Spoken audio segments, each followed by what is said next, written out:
Hey everybody, sorry for the impromptu live. I had a little bit of a crazy day yesterday, so I didn't make it on our scheduled live, but I'm here this morning, and maybe there's a reason for that because I am very sleepy today. I have not been able to get sleep in the last week very well, and so I can just feel my brain starting to right. So we're talking about sleeplessness today. If you're on, say hi so that I can say hi back, and we can start. Just feel free to comment as we move through. If you're on replay, as usual, just say replay, and then we can check in. I can check in and see how you're doing. So for those of you that don't know me, I'm Maddie. I am see, there's a sleep right there. It's a great example. I am the owner of Cerebrations LLC and your guide on calming the chaos collective. And part of what I think is happening, so it's always so interesting to me to have the knowledge of the brain that I have and then feel what's happening. And part of what's happening, I haven't slept literally very well in the last week. Like my dog, I get in this habit. Hey, Sarah. It's good to see you, Sarah. I get in this habit of getting up super early, and then my dog and cat get in the habit of me getting up super early. So even when I'm able to sleep, they like to wake me up super early. And so I just haven't slept. And it's so weird to feel. One of the things you're seeing is I start having problems with finding words. There it was. I start having problems finding words, which since I'm a talker by living, that's always an adventure. I have problems with the routine. So a lot of times what happens, hey, Cheryl, okay, get to your doctor's appointment, get to see my word find issues. So glad to see you, Cheryl. Anyway, so my brain, I get out of routine. So because I'm sleepy, I just don't make really super great decisions about staying on routine, keeping exercising, doing all those things I know I need to be doing for my sleep hygiene, as social workers like to call it.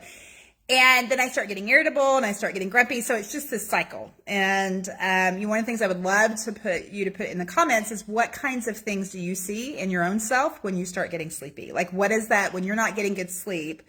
What is those behaviors that come out that you start recognizing? So this week we're going to talk about sleep.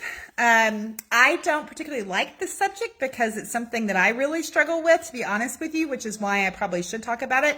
I'm studying for a licensure exam, and I was in the diagnostic manual the other day, and it had the definition for insomnia. And I'm like, oh, geez, okay, well, that's me. And part of the sleep issue, especially I think when we have anxiety, is this brain just turning. Either when we're trying to go to sleep, which isn't my problem, I'm able to go to sleep, but I'll wake up. And once I wake up, I am just doing this. And it doesn't even have to be like big stuff. It could be, oh, what am I going to have for dinner tomorrow? Oh, did the pest control come out? Oh, do I need to put on my calendar? I mean, it's just this stuff. And turning that brain off is a real challenge. So that's what we're going to be talking about this week, is how to turn things off so that you can get back into the routine of really good sleep. Again, it's not about perfection, because I'll get myself all worked up. Oh my gosh, because here's the thing about being a social worker and being a counselor and being a coach. I know all the things. But I can't always do all the things on my own. And so it's just this matter of how do we start putting that sleep hygiene back in place, recognizing what we're doing in our world, our environment, at work, at home, that may be increasing our inability to sleep. The thing to remember is this big cycle. So I stop sleeping, and then my anxiety gets worse because my brain is tired, and my brain can't hold all that stuff in and self-regulate as well. I mean, it's just this big cycle. So part of our goal this week is to help stop the cycle and start recognizing, okay, how's the lack of sleep affecting me? And what do I need to do about it? So I'm super excited to be talking about this subject because I need it myself. And we'll keep talking about it. So tomorrow, see, I'm off this week. See, I haven't been sleeping. Tomorrow's Thursday, so we'll be talking about solutions, and then I'll be back on live on Friday so that we can really wrap this stuff up. So Sarah says, excuse me, easily irritated, increased anxiety, eat more oh, that's a big thing. Eat more to keep awake. Yeah, Sarah, the other thing I do is I start drinking more coffee or caffeine so I can stay awake because I'm so tired within just, again, it's this loop we get into.